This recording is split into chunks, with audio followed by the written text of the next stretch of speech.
로마서 9장 6절부터 23절까지 같이 읽겠습니다. 그러나 하나님의 말씀이 폐하여진 것 같지 않도다. 이스라엘에서 난 그들이 다 이스라엘이 아니요 또한 아브라함의 씨가 다 그의 자녀가 아니라 오직 이삭으로부터 난 자라야 내 씨라 불리리라 하셨으니 곧 육신의 자녀가 하나님의 자녀가 아니요 오직 약속의 자녀가 씨로 여기심을 받느니라. 약속의 말씀은 이것이니 명년 이때에 내가 이르리니 사라에게 아들이 있으리라 하심이라. 그뿐 아니라 또한 리브가 우리 조상 이삭 한 사람으로 말미암아 임신하였는데 그 자식들이 아직 나지도 아니하고 무슨 선이나 악을 행하지 아니한 때에 택하심을 따라 되는 하나님의 뜻이 행위로 말미암지 않고 말미암아 서게 하려 하사 리브가에게 이르시되 큰 자가 어린 자를 섬기리라 하셨나니 기록된 바 내가 야곱은 사랑하고 에서는 미워하였다 함과 같으니라. 그런즉 우리가 무슨 말을 하리요? 하나님께 불의가 있느냐? 그럴 수 없느니라.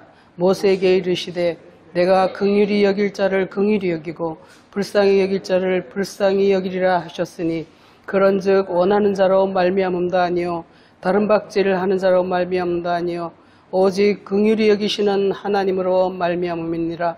성경이 바로에게 이르시되 내가 이 일을 위하여 너를 세웠으니 곧 너로 말미암아 내 능력을 보이고 내 이름이 온 땅에 전파되게 하려 함이라 하셨으니 그런즉 하나님께서 하고자 하시는 자를 긍휼히 여기시고 하고자 하시는 자를 완악하게 하느니라. 혹 내가 내게 말하기를 그러면 하나님이 어찌하여 허물하시느냐? 누가 그 뜻을 대적하느냐 하리니 이 사람아 네가 누구기에 감히 하나님께 반문하느냐? 짐을 받은 물건이 지은 자에게 어찌 나를 이같이 만들었느냐 말하겠느냐? 토기장이가 진흙 한 덩이로 하나는 귀히 쓸 그릇을 하나는 천히 쓸 그릇을 만들 권한이 없느냐? 만일 하나님이 그의 진노를 보이시고 그의 능력을 알게 하고자 하사 멸하기로 준비된 진노의 그릇을 오래 참으심으로 간영하시고 또한 영광 받기를 예비하신 바 긍휼의 그릇에 대하여 그 영광의 풍성함을 알게 하고자 하셨을지라도 무슨 말을 하리요? 이 그릇은 우리니 곧 유대인 중에서뿐 아니라 이방인 중에서도 부르신 자니라. 호세아에 그래도 이르기를 내가 내 백성 아닌 자를 내 백성이라 사랑하지 아니하는 자를 사랑하는 자라 부르리라. 너희는 내 백성이 아니라 한 그곳에서 그들이 살아계신 하나님의 아들이라 일컬음을 받으리라 함과 같으니라. 9장을 다 읽고 싶으나 너무 길어서 여기까지만 읽겠습니다. 오늘 제목이 에서는 미워했다 이렇게 정해봤습니다. 그런데 주님께서 말라기에서도 그렇게 말씀을 하고 있습니다. 왜 에서를 미워할까요? 에서는 미워하고 야곱은 사랑했다 이렇게 말씀하시면서 말라기 1장에 한번 보시겠습니다. 말라기 1장에서는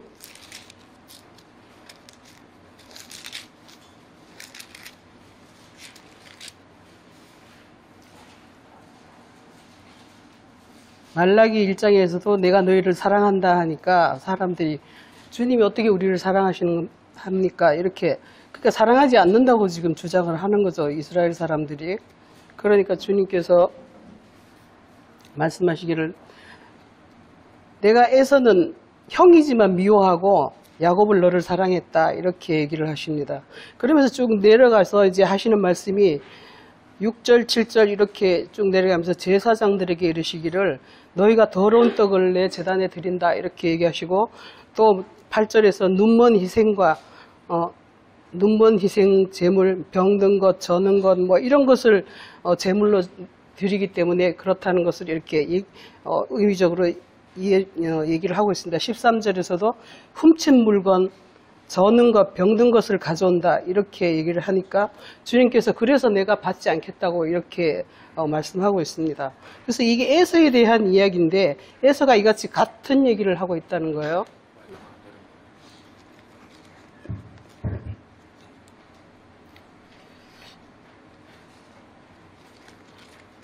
근데 이 성경에 보면은 이 형제에 대한 이야기가 굉장히 많이 나옵니다.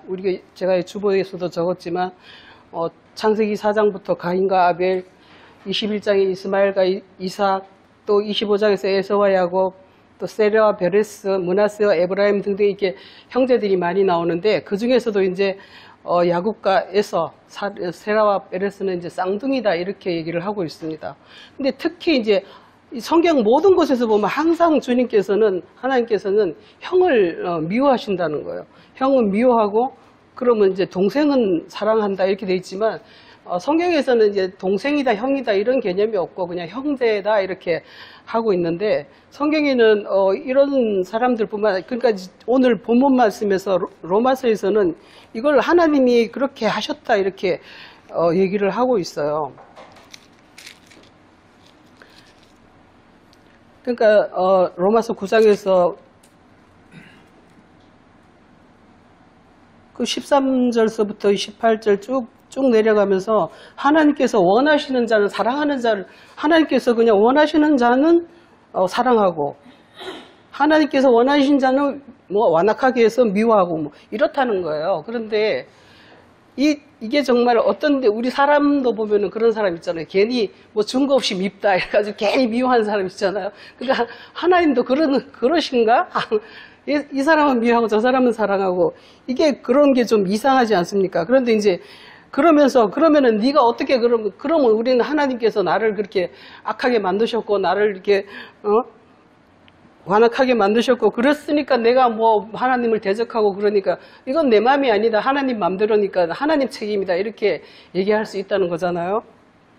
그리고 이걸 이제 토기장이 비유에 의해 가지고 또 그렇게 얘기를 하고 있습니다. 토기장이가 지 맘대로 이렇게 그릇을 만들어서 지 맘에 안 들면 깨트리고, 지 맘에 들면 이렇게 한다. 이걸 이제 토기장이 비유를 이제 들어서 그렇게 설명을 하고 있습니다.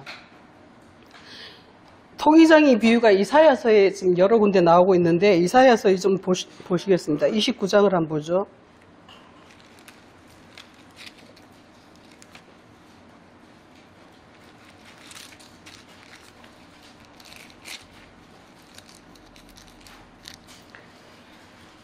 (16절입니다) 29장 16절 같이 읽어보겠습니다. 너희의 패역함이 심하도다. 토기장이를 어찌 진흙같이 여기겠느냐. 지음을 받은 물건이 어찌 자기를 지은 이에게 대하여 이르기를 그가 나를 짓지 아니하였다 하겠으며, 빚음을 받은 물건이 자기를 빚은 이에게 대하여 이르기를 그가 청명이 없다 하겠느냐. 또 45장에서도 있습니다. 45장 9절에도 한번 보시겠습니다. 여러 군데 있는데 45장 9절에서도 질그릇 조각 중 한 조각 같은 자가 자기를 지으신 이와 더불어 다툴진대 화 있을진저 진흙이 토기장에게 너는 무엇을 만드느냐, 또는 네가 만든 것이 그는 손이 없다 말할 수 있겠느냐. 하나님께서 우리를 진흙으로 이렇게 빚으시는 것처럼 토기장이를 통해서 이렇게 비유하시는 곳이 많이 있는데, 64장 8절도 한번 보시겠습니다. 64장.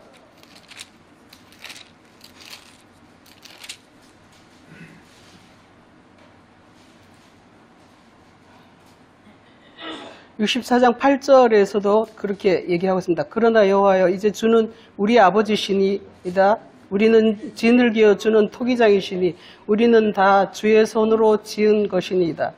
이렇게 얘기를 하고 있어요. 그러니까 이런 것들을 보면 주님께서 마음대로 이렇게 주물럭거려서 어떤 사람은 이제 기뻐하시고 사랑하시고 어떤 사람은 미워하신다 이렇게 표현을 하고 있는데, 이게 과연 그런가 하는 것들을 좀 보고자 하는 것입니다.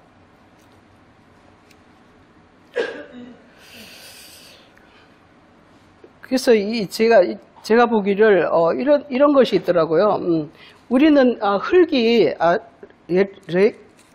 예레미야 18장부터 보고 말씀하시겠습니다. 18장 예레미야 18장 1절부터 12절 같이 한번 읽어보죠. 여호와께로부터 예레미야에게 임한 말씀에 이르시되 너는 일어나 토기장이 집으로 내려가라. 내가 거기에서 내 말을 내게 들려주리라 하시기로, 내가 토기장이의 집으로 내려가서 본즉 그가 농로로 일을 하는데 진흙으로 만든 그릇이 토기장이의 손에서 터짐에 그가 그것으로 자기 의견에 좋은 대로 다른 그릇을 만들더라. 그때 여호와의 말씀이 내게 임하니라. 이르시되 여호와의 말씀이니라. 이스라엘 족속아, 이 토기장이가 하는 것 같이 내가 능히 너희에게 행하지 못하겠느냐.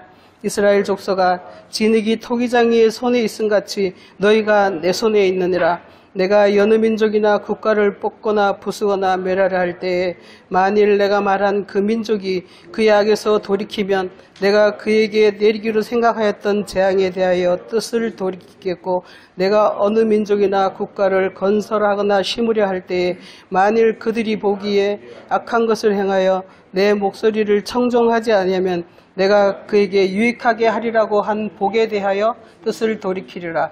그러므로 이제 너는 유다 사람들과 예루살렘 주민들에게 말하여 이르기를 여호와의 말씀에 보라. 내가 너희에게 재앙을 내리며 계책을 세워 너희를 치려 하노니 너희는 각기 악한 길에서 돌이키며 너희의 길과 행위를 아름답게 하라 하셨다 하라. 그러나 그들이 말하기를 이는 헛되니 우리는 우리의 계획대로 행하며 우리는 각기 악한 마음이 완악한 대로 행하리라 하느니라. 그러니까 주님께서 물론 이렇게 토기장이처럼 이걸 하지만 그들에게 기회를 주신다는 거죠. 악에서 돌이킬 기회를 주시면 내가 재앙을 내리려고 했던 뜻을 돌이키겠고, 또 이렇게 내가 악하게 했다가 주님의 목소리를 듣겠다 하면 이제 그 저주를 돌이키시고, 또 내 목소리를 듣겠다 하다가 또 나는 안 들을 거야 이렇게 하면서 악한 길로 가겠다. 악한 마음이 완악한 대로 나는 행하리라. 이렇게 하면 결국은 그 토기장이가 그걸 부셔버린다는 것을 이렇게 얘기를 하고 있어요. 그리고 또 고린도 전서인가 보면은 그런 말씀이죠. 우리는 하나님께 동력자라 이렇게 얘기를 하고 있습니다. 그러면서 동력자라는 것은 하나님 맘대로가 아니라는 거죠. 하나님과 사람이 동력하는 상태가 돼야 되는데, 그러니까 씨 뿌리는 비유에서도 마찬가지로 씨가 땅에 떨어지면 씨가 땅에 떨어져서 흙이 그것을 받아서 이렇게 서로 이렇게 섞여야지 그 씨가 썩어지면서 새로운 생명이 탄생을 하는 거잖아요. 새로운 게. 씨하고는 전혀 다른 뿌리가 나오고 줄기가 나고 열매를 맺고 하면서 전혀 다른 것이 나오는데, 이 씨가 흙과 섞이지 않으면, 전혀 그게 반응을 하지 않으면 어찌할 수가 없다는 거죠.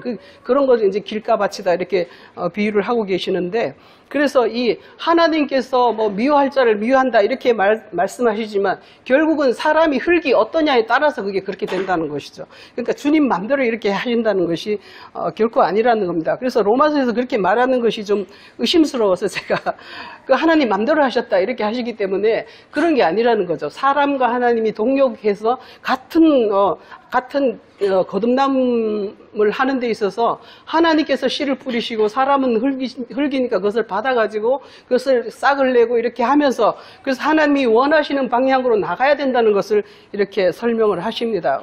제가 이렇게 오늘 에서는 미워하고 해서 미워하는 것들, 그 형제들에 대해서 좀 이렇게 쭉 살펴봤는데요. 성경에서는 이 형제에 대한 부분들이 굉장히 많이 있어요.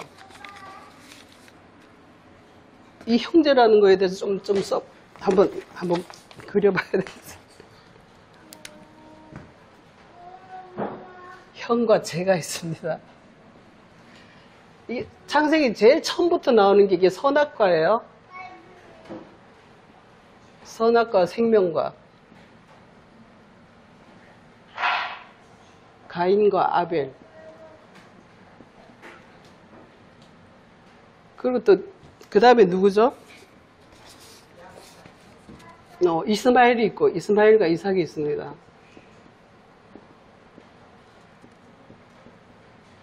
목사님처럼 글씨를 예쁘게 써야 되는데, 그 다음에 이제 에서가 있고, 야곱이 있고,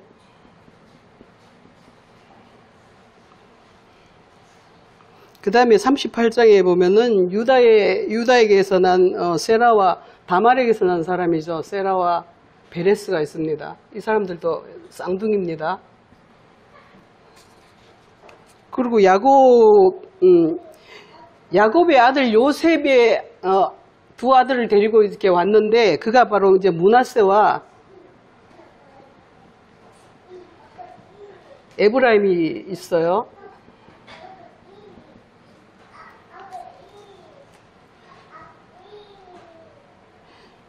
이걸 이제 형을 이제 뭐 큰 자다 이게 하고 작은 자다 이렇게도 얘기를 하는데, 그리고 신약에서 보면 이제 유대인들도 큰 자죠. 유대인들이 먼저 왔고, 그리고 이제 예수 그리스도와 그의 제자들이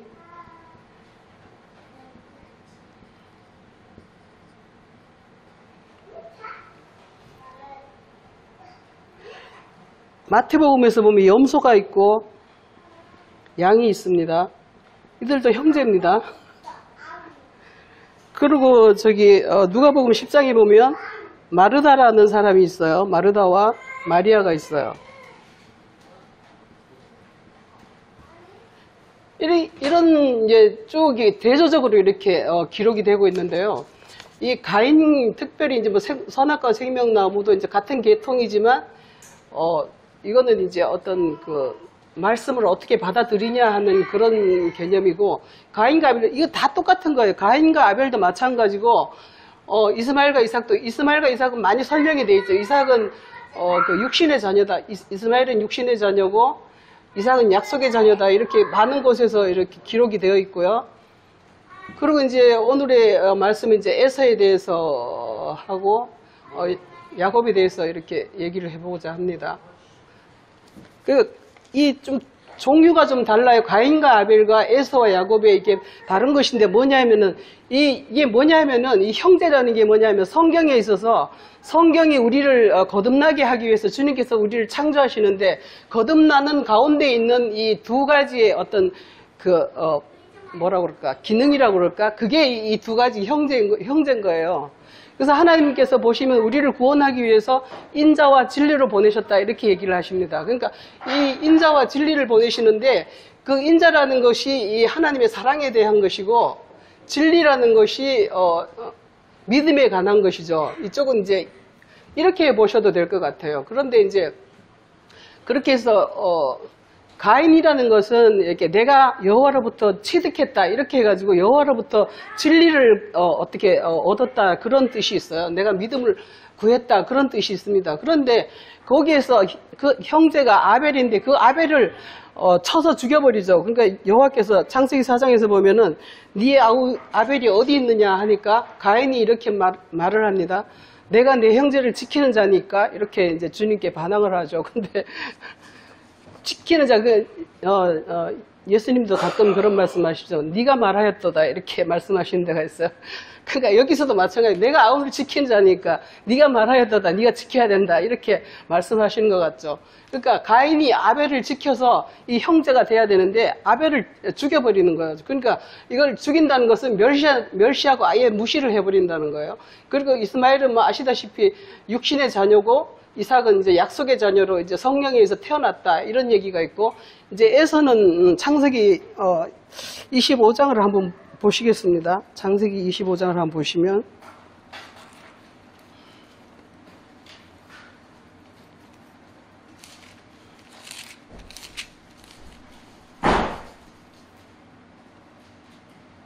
리브가가 임신을 했는데 서로 싸운다. 그러니까 이제 25장 23절에서 두 국민이 네 태중에 있는데 큰 자가 어린 자를 섬기리라 이렇게 얘기를 하시고, 그리고 이제 먼저 나온 자가 붉고 가독 같다 이렇게 얘기를 하는데 에서가 붉다 이렇게 해서 뒤에 보면 이제 에돔이다 이렇게 얘기를 합니다.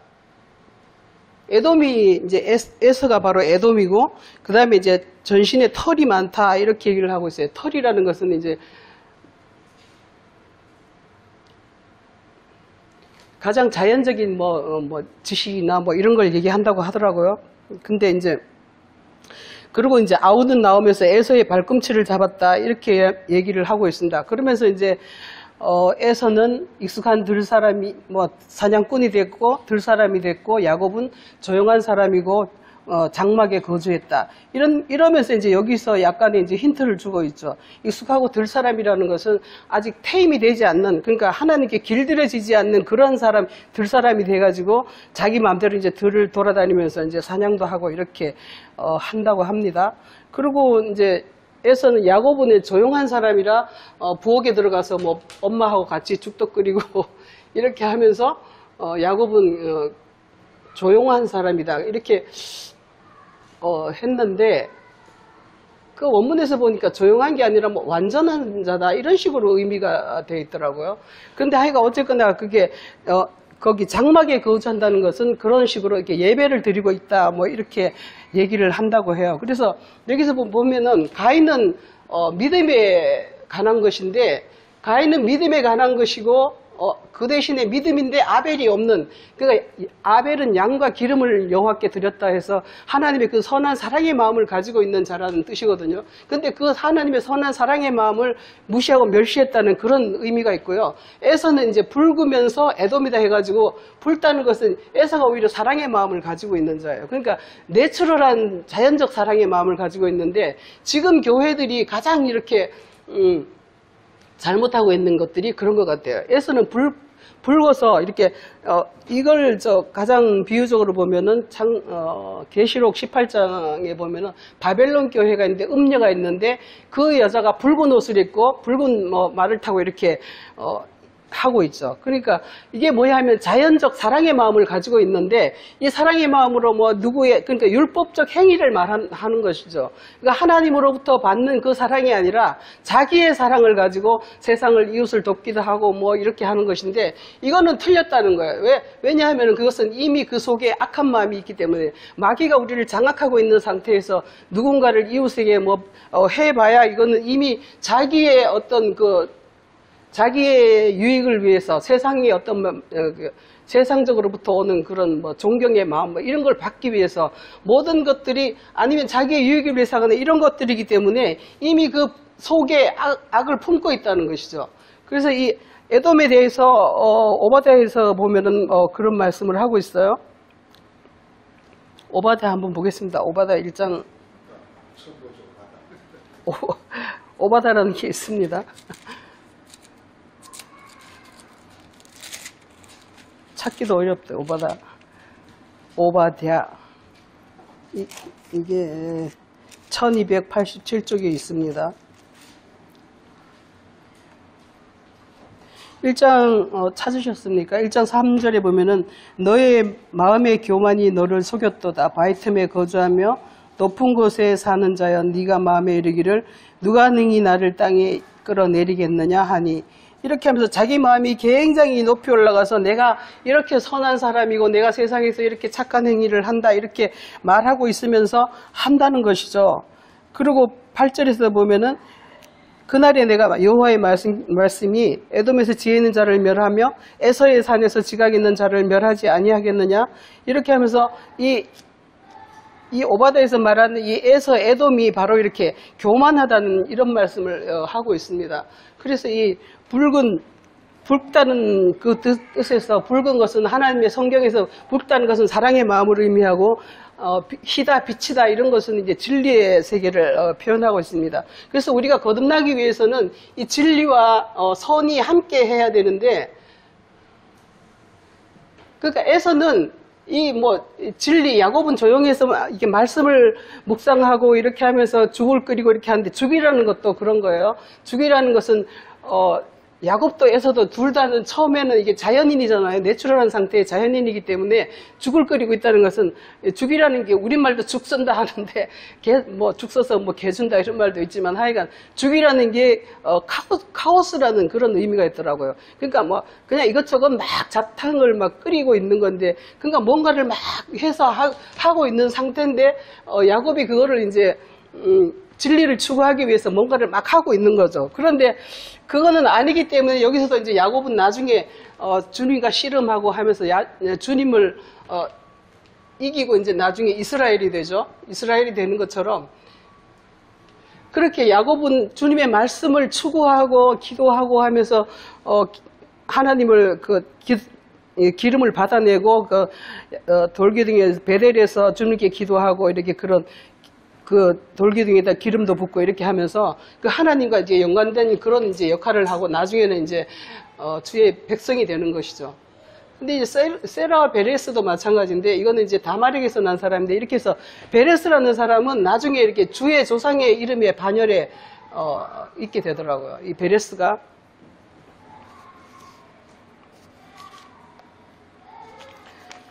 베레스가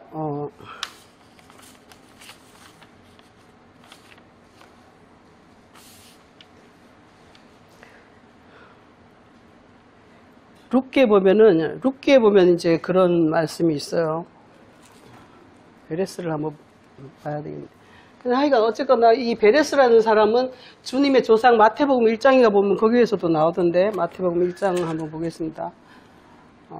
1장 3절에 유다는 다말에게서 베레스와 세라를 낳고, 베레스는 헤스로를 낳고, 헤스로는 람을 낳고, 이렇게 하면서 주님의 족보에 이렇게 오르는 그런 사람이 됐죠. 그러니까 이게 뭐냐면 하나님께서 오늘 로마서에 본 말씀에서도 본 것처럼 이스라엘이 다 이스라엘이 아니고 뭐 아브라함에게서 났다고 해서 다 이스라엘이 아니고, 로마서 9장 다시 한번 보겠습니다.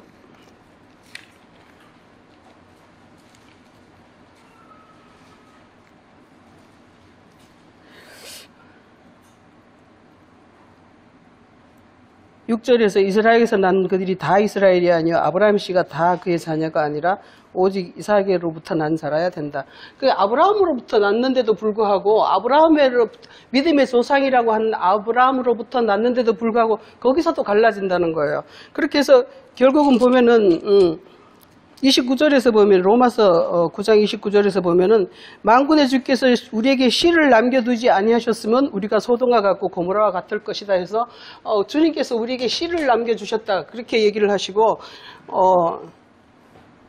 27절에서 남은 자만 구원을 얻으리라, 이렇게 얘기를 하고 있어요. 이 남았다는 게 뭐냐면 주님의 진리와 주님의 선이 이게 같이 있어야만이 구원을 받는다는 것을, 이게 주님의 것이 남아 있어야만이 우리가 구원을 받는다, 이런 의미로 기록하고 있습니다.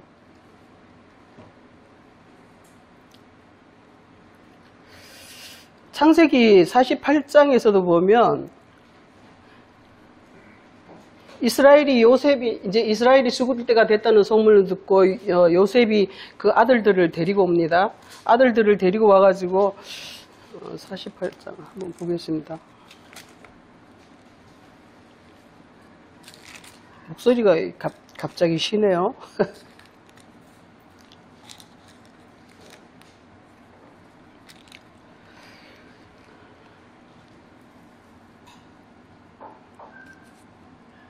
창세기 48장 5절에서 보면은 이게 좀 이상한 게 있어요. 이스라엘이 이제 죽게 생겼다 하니까 요셉이 아들들을 데리고 이렇게 왔는데, 5절에서 보면 이렇게 말해요. 네가 애굽에서 낳은 두 아들은 내 거다, 이렇게 얘기를 해요.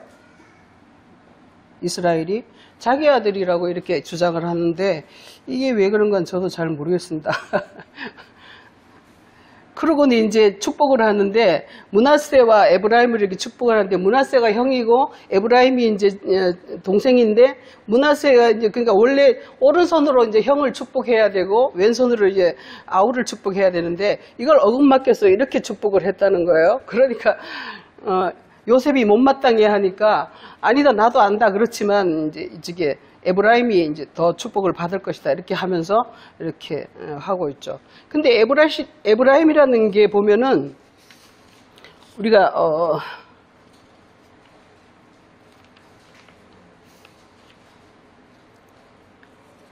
시편 132편 한번 보겠습니다. 에브라임의 의미가 그렇다 그래요. 에브라임이라는 말 자체가 갑절의 땅이라는 의미가 있고, 열매 맺는다, 뭐 그런 의미가 있어요. 이 에브라임이라는 뜻 자체가. 그렇게 해서 시편 132편을 한번 보시면,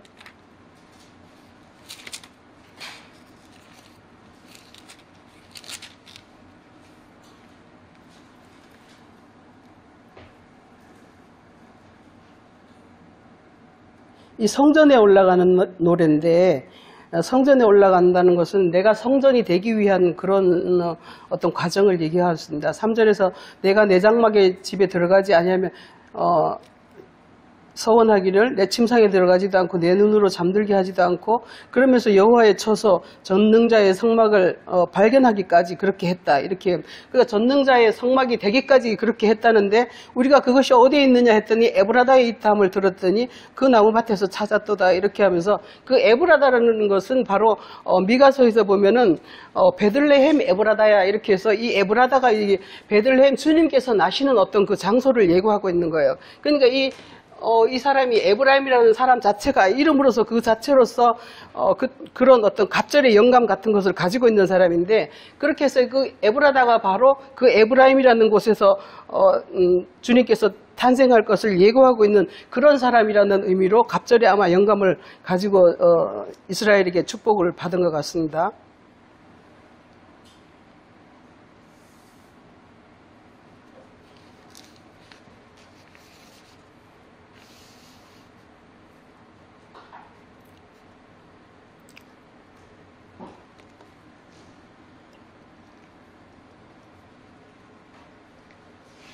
그래서 이게 이 큰 자와 작은 자에 대해서 유대인과 예수 그리스도에 대한 것도 많이 알고 계시다시피 그렇고 마르다라는 사람은 주님 발 앞에 앉아서 주님이 오셨을 때 막 이제 일을 하는 사람이죠. 이런저런 막 일을 하면서 막 바빠가지고 쩔쩔매면서 지동생을 이제 마리아를 이렇게 주님께 고발을 하죠. 나는 이렇게 바쁜데 쟤는 가만히 앉아 있습니다. 이렇게 고발을 하니까 주님께서 한번 볼까요? 누가복음. 누가복음 10장입니다.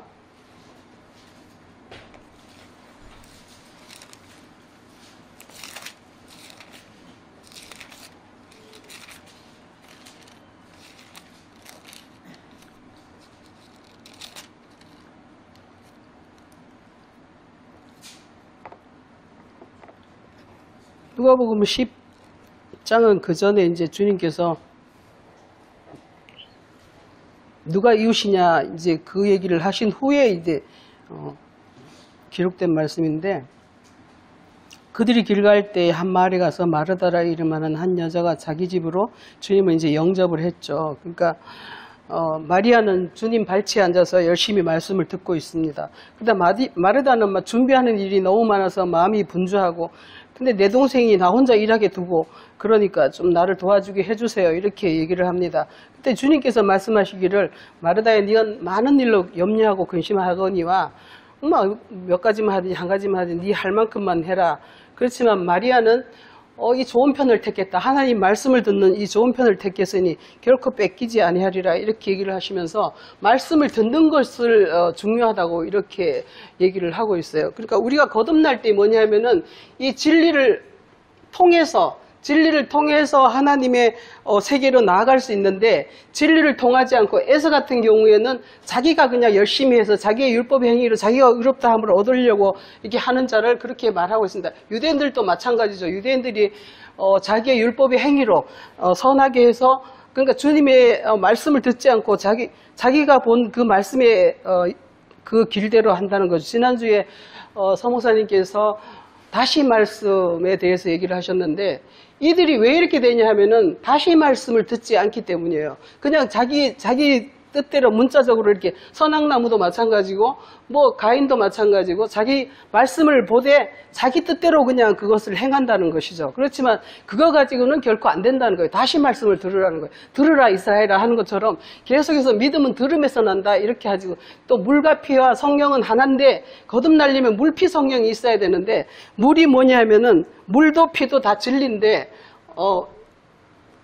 그렇게 말씀하죠. 물과 피가 이제 물이 한 번 듣는 말씀이고 피는 다시 말씀을 듣는 말씀이에요.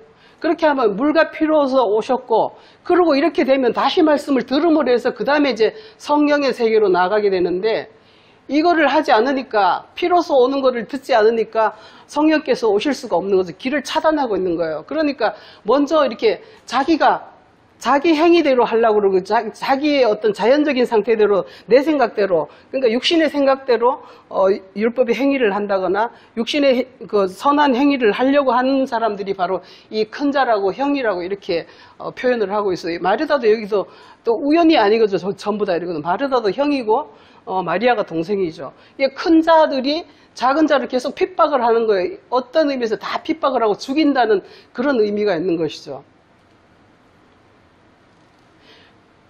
제일 궁금했던 게 저는 마태복음 25장에서 양과 염소가 있는데 양은 우측으로 가고 염소는 왼쪽으로 가라 이렇게 하면서 왜 그렇게 너는 이제 염소들은 영영한 불에 지옥불에 들어가리라 이렇게 하니까 사람들이 물어봐요. 내가 왜 지옥에 가야 되느냐. 한번 마태복음 25장 한번 볼까요? 마태복음 25장입니까? 25장은 천국적이고 22장인가? 25장에 있어요. 염소는 왼편에 두고 그렇게 해가지고 이게 오른편에 있는 자들은 예비한 복된 나라로 이렇게 상속을 해주시고 왼쪽에 있는 자들은 왼편에 둬서 나중에 이제 영영한 불에 들어가라 이렇게 얘기를 하시는데 그때 이제 주님께서 왜 그런가 하는 이유를 이렇게 설명을 하고 있습니다. 그랬더니 내가 줄일 때에 너희가 먹을 것을 주고 목마를 때 마시겠고 뭐 이렇게 얘기를 하십니다. 그러니까 의인들이 대답하는 게 우리가 언제 그랬습니까? 이렇게 얘기를 하고 또 저 왼편에 있는 자에게도 42절에 가서 내가 줄일 때에 너희가 안 줬고 먹을 것도 안 줬고 목마를 때 물도 안 줬고 뭐 이제 이렇게 얘기를 하십니다. 얘기를 하니까 그러니까 43절에서 내가 나그네 되었을 때 너희가 헐벗었을 때 병들었을 때 아무도 나를 돌보지 않았다. 그러니까 우리가 언제 그랬습니까? 이렇게 얘기하니까 45절에 가서 주님께서 결론적으로 이렇게 얘기를 합니다. 지극히 작은 자 하나에게 한 것이 나에게 한 것이고 지극히 작은 자에게 안 한 것이 나에게 안 한 것이다. 이렇게 얘기를 하신단 말이에요. 그래서 이 지극히 작은 자가 도대체 뭔가 굉장히 궁금했어요. 작은 자가 누군가. 근데 오늘 이게 딱 보니까 이게 작은 자가 이쪽 사람이 작은 자라는 거예요. 결론이 이렇게 나더라고요. 이걸 공부하다 보니까 작은 자가 이쪽 사람들이 작은 자라는 거예요. 그러니까 전에는 전에 옛날에 그런 설교를 들은 적이 있어요. 세상에 지나가는 아주 어린아이 하나한테라도 네가 선을 행해야 되고 막 이제 이렇게 얘기를 하죠.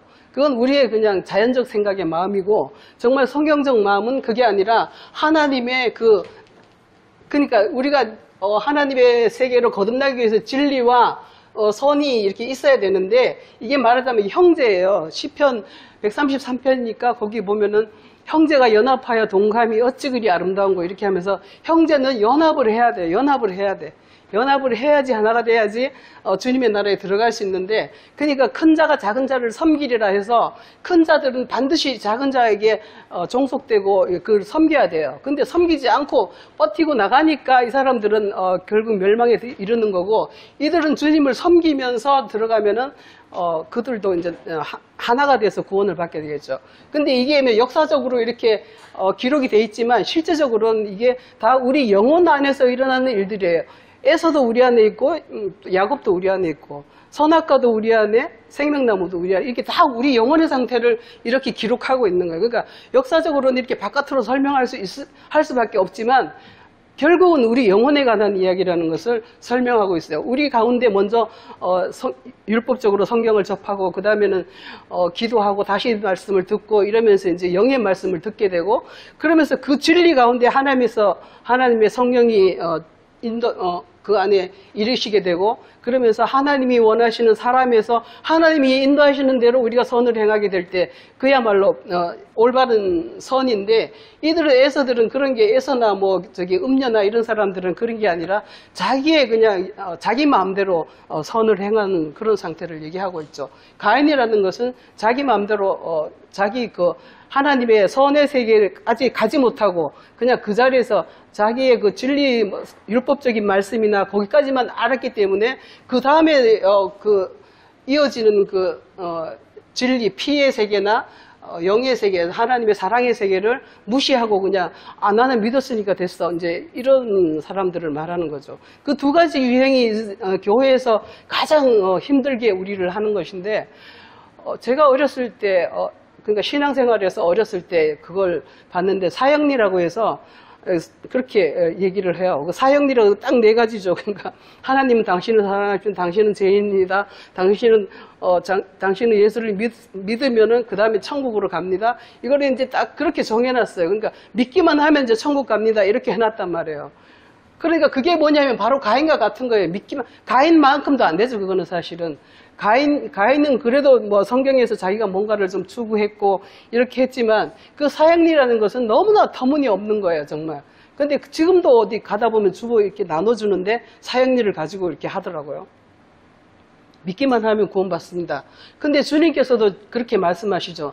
네가 네 십자가를 지고 자기를 부인하지 않으면 결코 내 제자가 될 수 없다. 이렇게 얘기하시는 것처럼 자기를 부인하고 다시 말씀을 들으려면 자기를 부인해야 되거든요. 이 율법적 눈으로 보는 것은 누구나 할 수 있어요. 어린아이들도 다 읽을 수 있어요. 그렇지만 다시 말씀을 들으려면 자기를 죽여야 되고 정말 기도하면서 그 하나님의 음성을 듣기를 노력해야 되고 이렇게 하는 건데 오늘 누가 그 말씀하셨는데 장로님이 기도하실 때 그 말씀하셨나?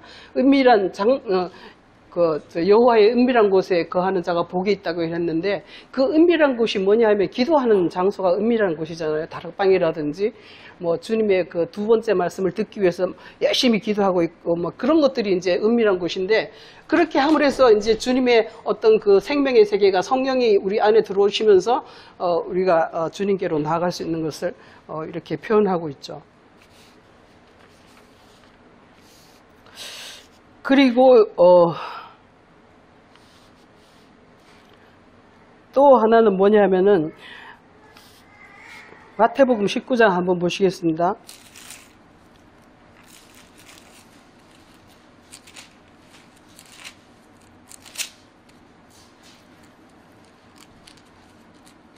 마태복음 19장은 이제 영생을 얻으려면 어떻게 합니까? 하고 이제 19장 19절에서 16절에서 어떤 부자 청년이 와서 얘기를 하는 것입니다.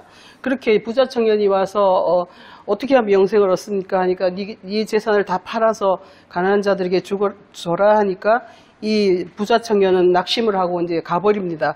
그러니까 낙타가 바늘기로 들어가는 것보다 부자가 이제 들어가는 게 더 어렵다 이렇게 얘기를 하시는데 그러면서 그 얘기가 끝나니까 베드로가 이렇게 얘기를 합니다. 주님, 우리는 모든 걸 다 버리고 주님을 쫓았습니다. 그럼 우리가 무엇을 얻습니까? 이렇게 얘기를 합니다. 그러니까 이제 주님께서 그러면 너희는 인자와 함께 영광의 보좌에 이르고 12지파를 심판하고 그렇게 될 것이다. 그렇게 하면서 그 자기를 다 버리고 29절에서는 그렇게 얘기하죠. 내 이름을 위하여 집이나 형제나 위하여가 아니고 으로 인하여 이렇게 이제 집이나 형제나 이런 걸 다 팔고 그러면 다 한 사람은 영생을 이제 받을 것이다 이렇게 하면서 결론적으로 30절에서 뭔 얘기를 하냐면 먼저 된 자로서 나중되고 나중된 자로서 먼저 될 자가 많으니라 이렇게 얘기를 하십니다. 그러면서 결국은 이 부자 청년은 먼저 된 자로서 먼저 됐지만 부자가 됐지만 그걸 팔지 못함으로 해서 그냥 주님의 나라에서 제외되는 나중된 자가 된다는 것이고 베드로 같은 사람은 다 팔아서 이제 작은 자가 됐기 때문에 그러니까 다 팔았다는 것은 뭐냐면 자기가 다시 다 팔고 없기 때문에 어린 자가 된 거예요. 그 전에는 부자고 큰 자였지만 그걸 다 팔아버린 후에는 이제 어린 자고 작은 자가 돼서 주님의 나라에서 어린아이가 되는 그런 상태가 된 것이죠. 그래서 이런 게 바로 먼저 된 자로서 나중되고 나중되라서 먼저 되는 것이다 하는 것을 이렇게 표현을 하고 있습니다. 마가복음 10장에서도 같은 얘기를 하고 있죠. 그리고 또 누가복음 13장에서 보면 누가복음 한번 보겠습니다.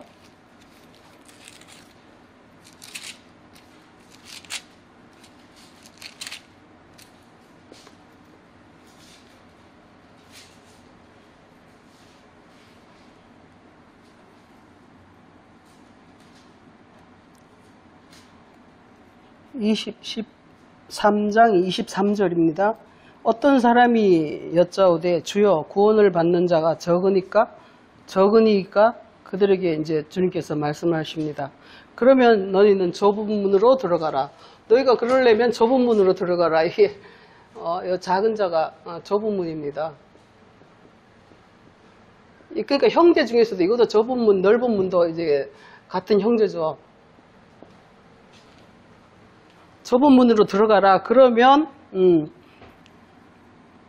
좁은 문으로 들어가기를 뭐 구하여도 못하는 자가 많다 이렇게 얘기를 하고 결론적으로 와서 이제 30절에서 그렇습니다. 나중된 자로서 먼저 되고 먼저 된 자 나중된다 이렇게 얘기를 하면서 넓은 문으로 들어간 사람은 먼저 된 자고 좁은 문으로 들어간 사람은 나중된 자지만 결국은 주님의 나라에서는 먼저 된 자로 큰 자가 된다는 것을 이렇게 표현을 하고 있습니다.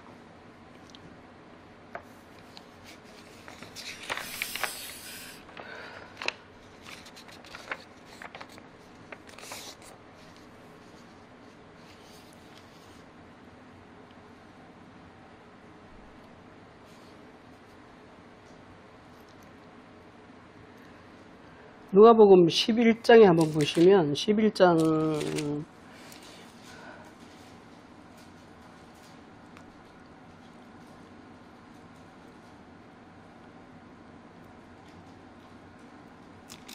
주님이 바리새인들을 막 책망하고 계십니다. 욕하고 책망하고 막 너희들은 그렇다고 하니까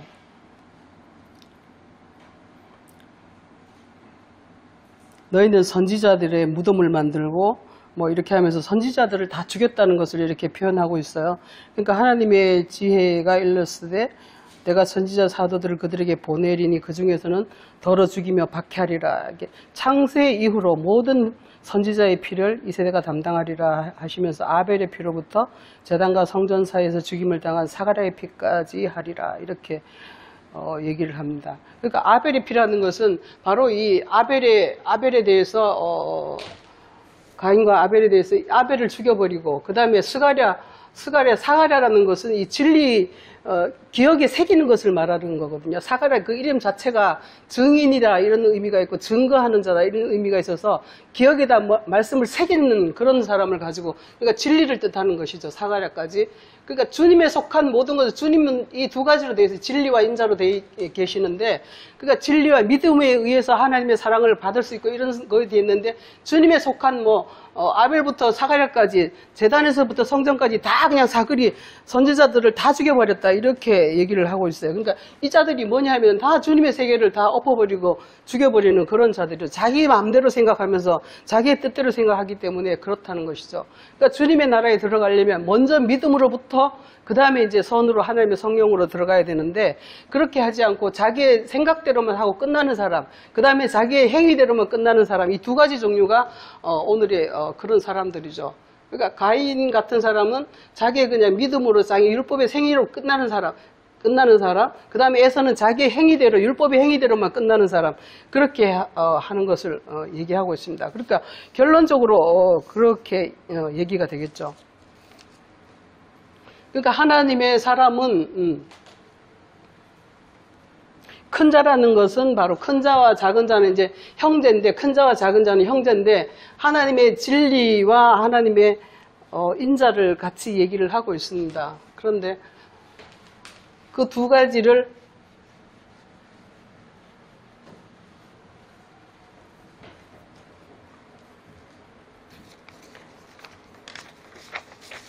오늘 말씀에서 에서를 미웠다고 제목을 그렇게 했기 때문에 에서에 대해서 조금 더 보면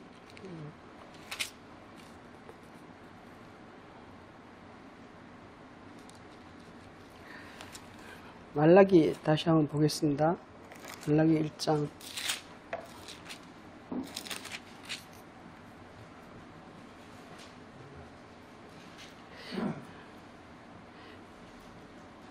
더러운 떡을 제단에 드리고 눈먼 희생을 드리고 병든 것을 드리고 뭐 이런 게 이제 에서인데 그게 뭐냐면 주님의 말씀에 의해서 우리가 온전하게 되지 않으면 우리가 그 자체로 더러운 떡이에요. 우리 자체가 우리의 사랑은 더러운 떡이고 우리의 떡이라는 것은 하나님의 사랑에 대한 어떤 것을 이렇게 상징하는 것인데 그래서 14절에 보면 짐승 떼 가운데 수컷이 있거늘 너희는 흠 있는 것으로 여호와께 드린다. 이렇게.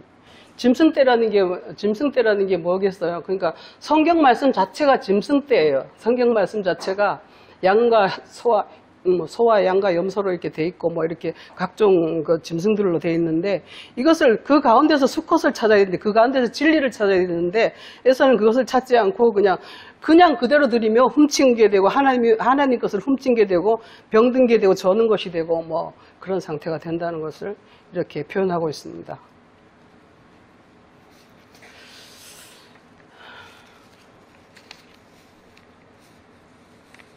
그러니까 큰 자는 결국은 먼저 온 자요. 예수님보다 먼저 왔기 때문에 주님께서 나보다 먼저 온 자는 절도요 강도요 이렇게 얘기를 하셨고, 그러니까 먼저 왔다. 그리고 주님께서는 결국은 예수님께서 먼저 온 자가 되고 나중된 자가 먼저 됐다고 하는 것처럼 주님께서는 나중에 그야말로 말세에 나타나셨지만 모든 선지자 중에 가장 나중에 오신 분이 예수 그리스도시지만 주님께서는 맏아들이다 이렇게 표현을 하시면서 주님께서 결국 큰 자가 되시는 거죠. 정말 큰 자가 나타나신 거죠. 그 전의 것들은 다 이렇게 모형일 뿐이지만 그들은 정말 큰 자가 아니고 제대로 되지 않은 그냥 하다가 뭐 그야말로 토기가 깨지는 것처럼 제대로 완성이 되지 않았기 때문에 깨질 수밖에 없는 그런 자들인 거고, 끝까지 완성된 자는 오직 예수 그리스도밖에 없죠. 그리고 그를 따르는 제자들은 완성된 토기가 돼서 주님께 쓰임을 받는 그런 성전으로서 나가게 되는 것이죠. 이제 작은 자는, 큰 자는 이제 육신의 생각으로 율법의 행위대로 그렇게 하는 자들을 큰 자라고 하고, 또 이렇게 작은 자는 새로 예수 그리스도를 영접함으로 해서 새로 시작하는 어린아이가 되고 새로 시작하는 영의 새로운 사람이 되고, 그러니까 새 사람이 되고, 그리고 이제 주님에 의해서 부활된 그런 사람들의 상태를 작은 자다 이렇게 얘기를 합니다. 그래서 에서는 멈춰버렸기 때문에 거기서 자기 생각대로 했기 때문에 거기서 이제 멸망을 받고, 가인도 마찬가지로 그렇게 가인과 에서가 조금 다르다는 것을 이해하시면 되겠습니다. 마치겠습니다.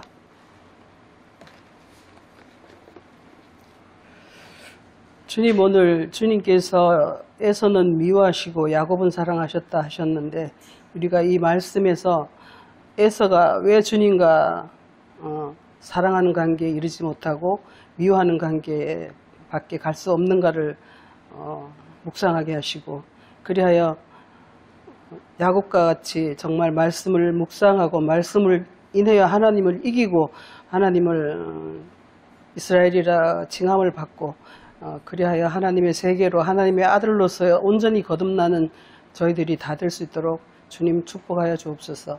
감사하며 예수 그리스도 이름으로 기도드립니다. 아멘.